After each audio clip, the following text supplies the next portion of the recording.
오늘 말씀의 제목은 한알 미랄의 기적이란 제목입니다. 102세가 된 한국의 최원로 김영석 교수가 며칠 전에 쓴 어떻게 믿을 것인가라는 책이 있습니다. 이 책에 보면 우리나라가 앓고 있는 가장 위독한 질병이 있는데 그 질병이 이기주의란 질병이라고 했습니다. 이기주의. 그런데 단지 이기주의가 문제가 아니라 이기주의가 더 확대된 정신적 이기주의, 집단 이기주의가 한국을 망치게 하고 있다라고 말하고 있습니다. 그런데 문제가 된 것은 이기주의를 극복해야 될 종교가 기독교거든요. 이타주의가 기독교는.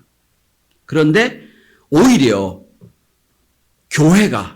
기독교가 더 집단 이기주의에 빠져 있다라고 분석하고 있습니다. 그러니까 국민이 환자라면 환자보다 더 심한 환자가 교회라는 겁니다. 집단 이기주의에 있다라고 표현합니다.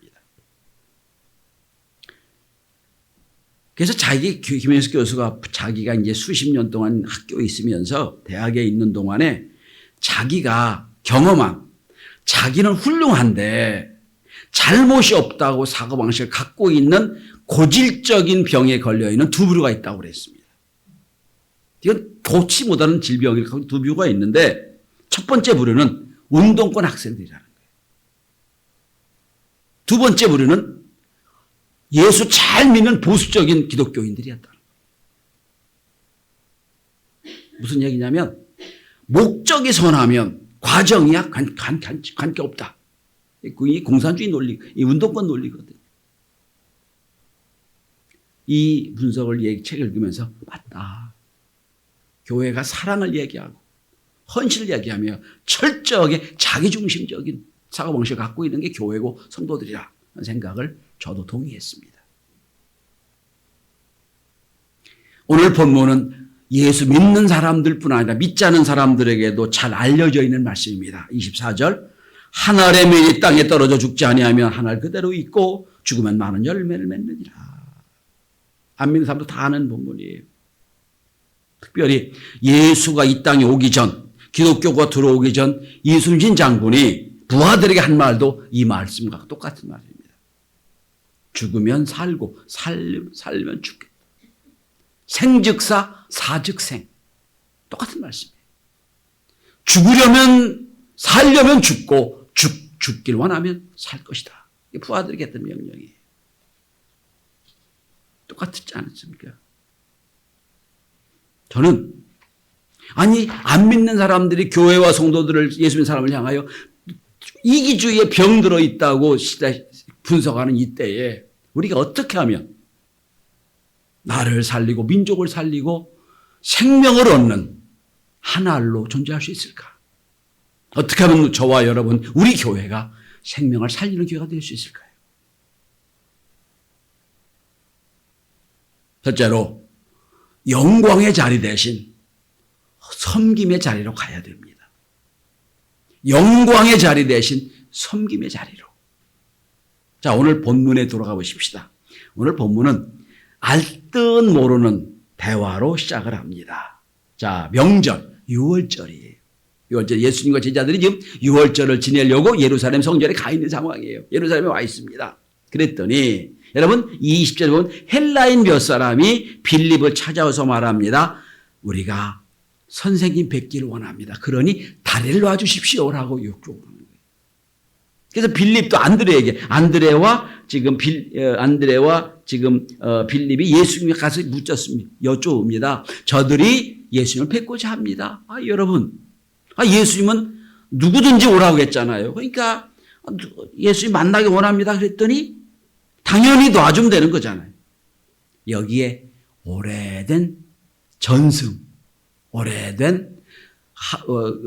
이건 합법적이지 않은 전승이 있습니다. 전설이라고 이해도 됩니다.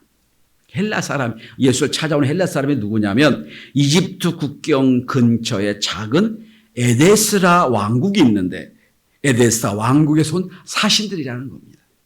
왜 왔냐? 에데스라는 왕국의 왕자가 한센병, 문둥병에 걸려 죽게 됐어요. 그래서 백방으로 아무리 알고 아무리 치유해도 안 되는 거예요. 그런데 소문이 들립니다. 예수란 사람은 문둥병자도 고치더라. 소문이 나요. 그래서 사신을 보내온 거예요. 예수님,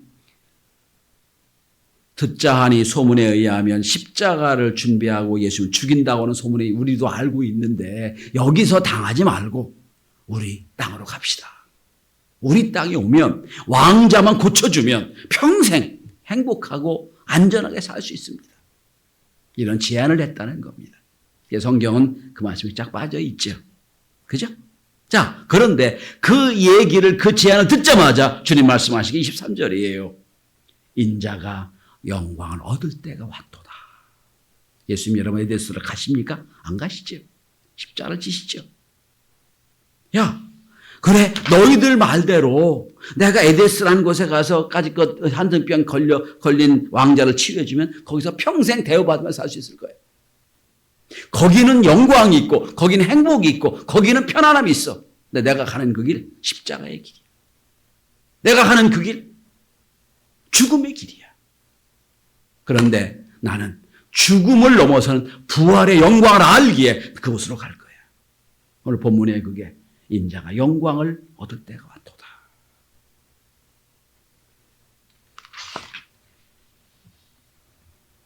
우리에게도 두 갈래 길이 있어요. 평안하고 안정한 그 길이 있고, 하나는 십자가의 길, 고통의 길, 헌신의 길이 있어요. 그런데 우리는 압니다. 왜 굳이 편안한 길 놔두고 안락한 길 놔두고 십자가의 길을 걷고자 하느냐? 십자가 뒤에 영원한 영광의 부활이 있기 때문입니다. 우리가 야, 저 예수 사람은 철저히 이기적이야. 자기들만 알아. 자기 교회만 알아. 하는 비난을 벗어나려면 우리가 섬김의 자리로 가야 돼요. 그럴 때 야, 이 사람들 진짜 다르다. 인정받게 될 겁니다.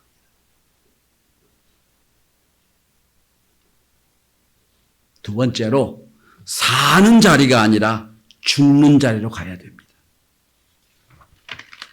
여러분 자녀들이 입학을 할 학교에 갔는데 학교 교정에 딱 앞에 학문이 붙어 있어요.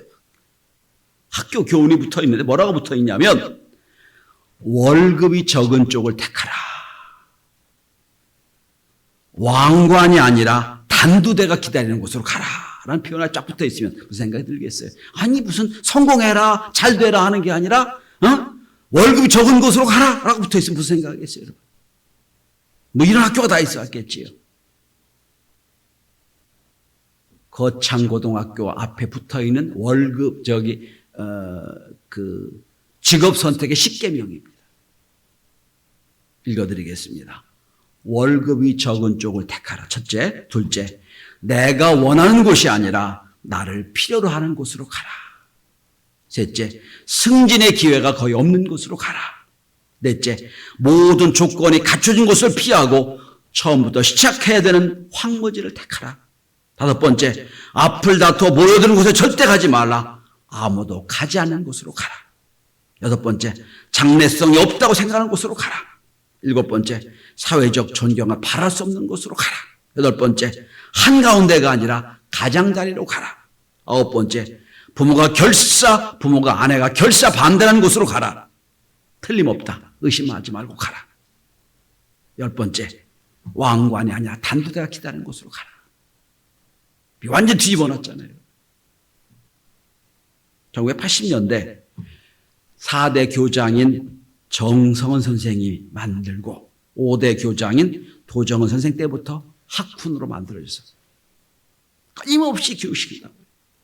80년대 이후 거창고등학교는 명문고등학교가 돼요. 정신이 살아있죠.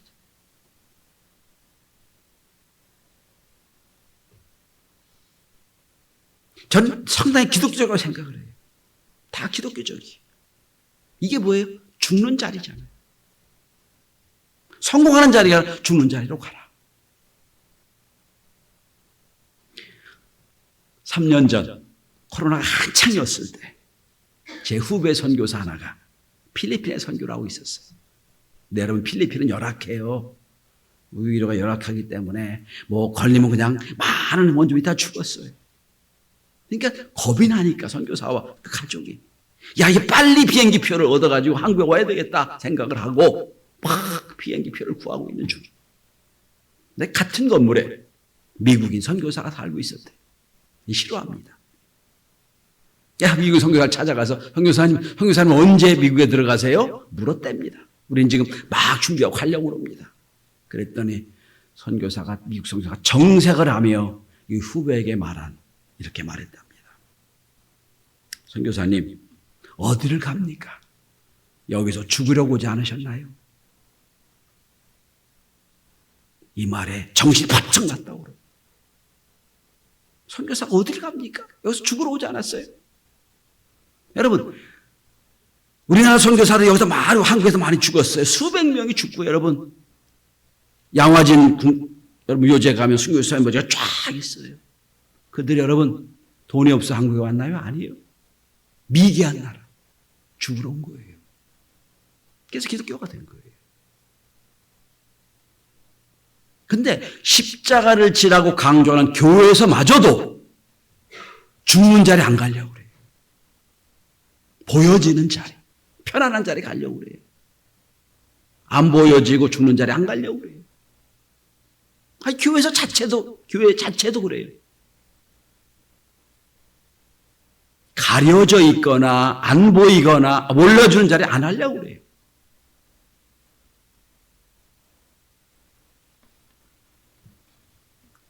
가을이 되면 밤은 스스로 껍질을 벗고 떨어져 나옵니다. 쫙 벌려져서 그냥 그대로 밤이 떨어지지. 그런데 알맹이는 없고 껍질만 있는 밤은요 그냥 그대로 굳어져 가요. 아무리 흔들어도 안 떨어져요. 떨어졌다고 해도 발로 밟아도요 깨지지도 않아요. 왜? 열매가 없으니까요. 밤은 속에 열매 맺으면 자연적으로 쫙 벌려지고 떨어져요. 왜? 그래야 자연적으로 밤이 또 떨어져서 밤나무 되는 걸 알기 때문이에요. 여러분 생명이 있습니까?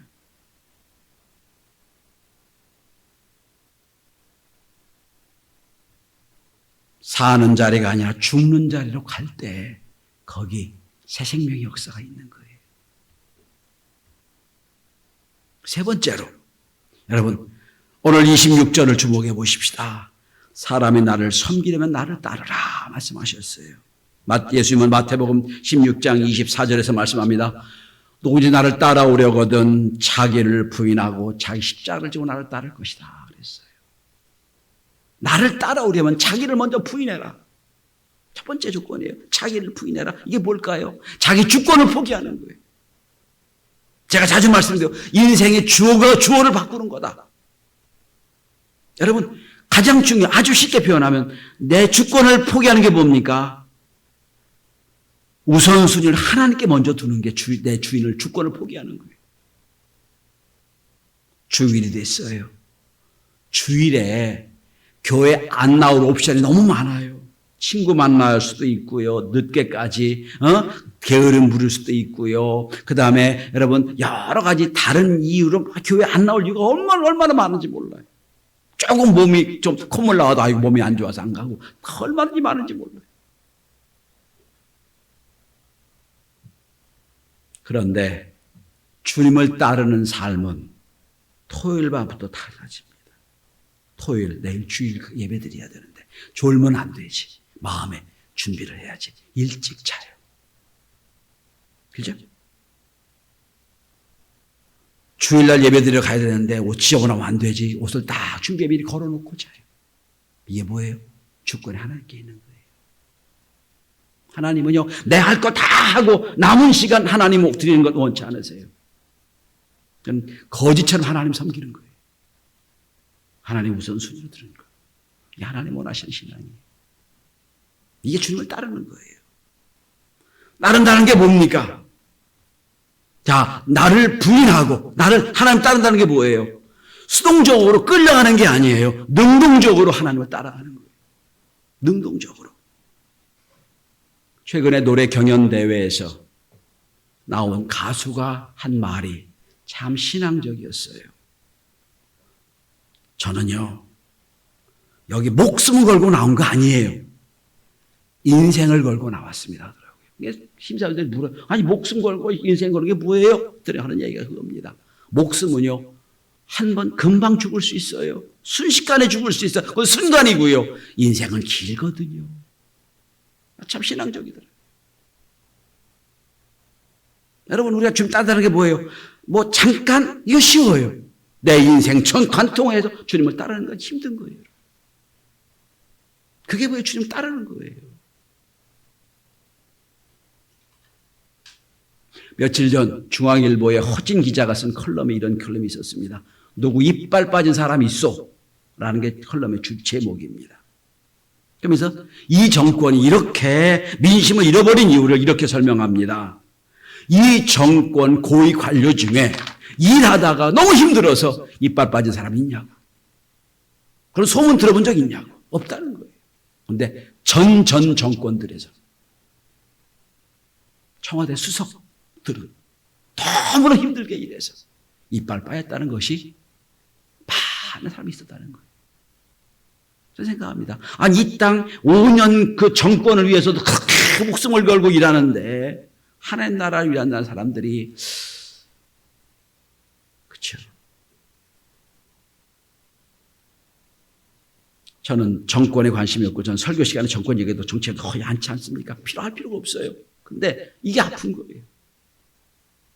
5년 정권을 위해 일하는 사람도 그렇게 이빨 빠질 만큼 일하고 있는데, 그래도 될까 말까 하고 날마다 실패하는데, 하나님 나라 일한다는 사람들이 살 생각만 하고, 그죠? 따를 생각 안 하고 적당히 수동적으로 끌려간다면 거기 하나님의 역사가 나타나겠습니까?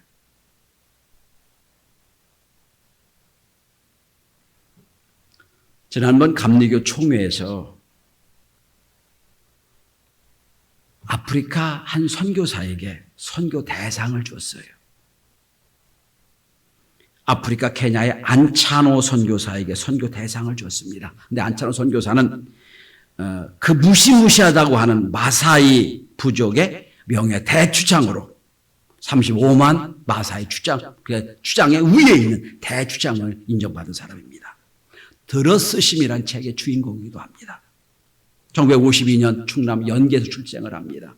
태어나자마자 너무 가난했어요. 아버지가 독일 탄광총의 광부로 살았습니다. 결국 폐병으로 먼저 일찍 돌아가시고, 이 안차노 선교사가 고등학교 때 아버지 돌아가시니까 가정을 살려야 되니까 학교를 중단했어요. 중퇴를 했습니다.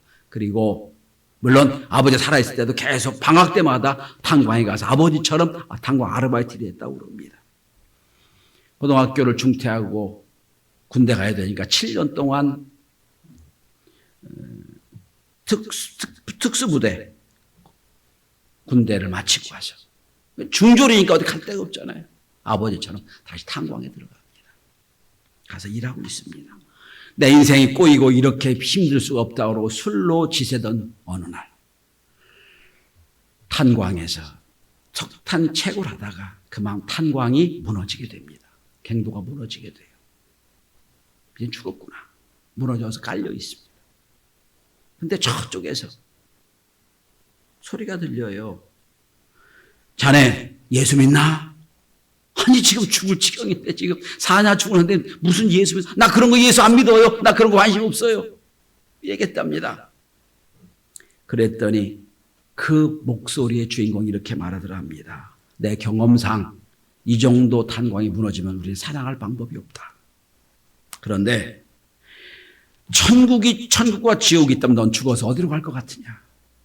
갑자기 생각해 보니까 천국 갈 것 같지는 않다는 거예요. 하는 짓을 보니 자기가 살아온 상을 보니까 지금은 늦지 않았으니 너 회개하고 예수 믿어라. 그랬답니다. 그 말을 듣고 무너져낸 갱도 속에서 반쯤 누워서 움직일 수 없으니까 살아온 생각을 쫙 하니까 통곡했어요. 그래 내가 여기서 죽으면 나 지옥 갈 텐데 그리고 통곡에도 몰렸답니다. 하나님, 나 살려달라. 울고 울고 울고 그러다가 정신을 잃었대요. 깨어나 보니까 병원이었고요. 그런데 깨어나서 내가 회개한 기억이 있어서 나에게 지금 저 옆에 소리 났던 사람이 있는데 살려놨더니 그 갱도에서 자기 혼자밖에 못 살았다는 거예요. 그 사람은 죽은 거예요. 빚을 진 거예요. 죽으면서까지 내 영혼을, 나를 살린 그 사람. 내가 빚을 졌는데. 그러고 정신을 차리고 검정고시를 통하여 신학교를 들어갑니다. 선교사가 됩니다. 어디로 갈까 하다가 야, 사람들이 아무도 안 가는 저 아프리카 마사이 쪽으로 가야 되겠다. 그러고 무작정 마사이로 간 거예요. 1991년도 이야기입니다. 마사이 언어도 배울 수도 없고 배운다고 되는 것도 아니고 무작정 원주민을 데리고 7시간을 걸어서 마사이 쪽으로 갔대요. 아프리카에 들어가서. 근데 7시간쯤 가니까 원주민이 도망가더랍니다. 여기서부터는 나하고 책임 못 집니다. 도망가더랍니다. 그러고 걸어가는데 사자 머리를 하고 막 사자 털을 한 7명이 자기를 포위해서 데리고 갔대요. 쫙 사람들 모아놓고 이제 신문을 합니다. 창을 찔러가면서 무슨 말 하는데 영어도 못 알아듣는데 뭐 아프리카면 어떻게 알아듣는가. 뭘 모르니까 그냥 예스 예스 했답니다. 눈이 휘둥그려가지고 또 협박을 하니까 그땐 노. 이게 나중에 될 대로 되라 그러고 그냥 예스. 대답을 3개 했답니다. 예스, 노, 예스. 그랬더니 이상하게 다 풀어주더니 추장쯤 보는 사람에게 뜨글고 갔더래요. 추장이 자기를 쭉 보더니 침을 탁 뱉더랍니다. 얼굴에. 자기도 화내서 침을 탁 뱉었대요. 그러니까 이판사판이라고. 그랬더니 깜짝 놀래가지고 아주 환대해줬대요. 그리고 이건 그분이 싫어합니다만 어떤 집으로 딱 끌고 가는데 거기 예쁜 부인이 딱 있더래요. 나중에 보니까 추장이 3번째 부인이었답니다. 그게 너무 귀한 부인은 자기 부인을 이렇게 함께 빌려주는 그런 전통이 여기 있답니다. 그건 그 다음은 모르겠고. 자, 그런데 재미있는 건 여기서부터입니다. 추장, 그 7명의 그 원주민들이 선교사에게 물었던 첫 번째 질문이 뭐였냐면 이곳에 들어오면 죽는데 넌 그래도 들어오겠냐? 그때 예스 한 거예요. 두 번째 질문을 합니다. 살려주면 이곳에 나가겠냐? No. 마지막 질문. 그 다음에 영원히 우리가 살 수 있냐? Yes. 다 답이 맞았지요. 그리고 추장이 침을 탁 뱉었답니다. 침 뱉는 건 환영의 표시래요. 자기도 침을 탁 뱉었대요. 나도 환영한다는 게. 이래서 마사이족을 구원하고 34개 학교를 세우고 대학 하나를 세우고 고등학교 7개를 세우고 32년 동안 선교사를 봉사하고 있는 분이에요. 여기서 한번 생각해 보십시오. 이 선교 대상을 받고 선교사로 일하면서 그걸 갖고 있는 3가지 마음을 얘기합니다. 선교사와 종은 노가 없습니다. 무조건 예스해야 됩니다. 두 번째, 내 의견도 없습니다. 하나님의 의견입니다. 세 번째, 보수 없이라는 겁니다. 여러분, 자기는 죽어가면서 한 영혼을 살렸던 그 이름 없는 광부가 있기에 이 선교사가 된 거고요. 내가 죽을 각오라고 주님을 따른다는 내가 여기서 풀어주면 나가겠냐 할 때, 노! 난 여기 살겠습니다. 평생을 죽어 살겠습니다. 라고 했기에 수많은 영혼을 구원했던 거예요. 여러분, 가을입니다. 낙엽이 다 떨어지고 열매가 다 떨어지고 있고 맺혀지고 있지요. 그 열매 그냥 붙어 있으면 말라 죽어 아무것도 의미가 없어요. 땅에 떨어져 죽어져야 생명의 역사가 나타나는 거예요. 결론을 맺습니다.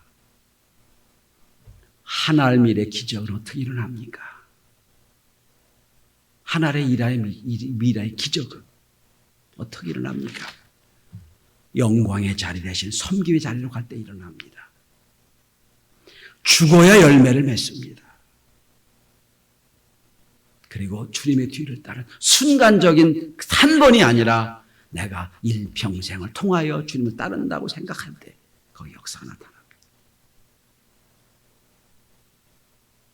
저도 여러분도 우리 교회도 이기적이다는 말을 벗어나서 야, 그 교회 성도는 그 교회는 참 헌신적이다. 살아있다. 생명이 있다. 그래서 열매를 맺는다라고 하는 평가를 받는 저와 여러분 우리 교회 만들어갈 수 있길 바랍니다. 기도합니다. 하나님,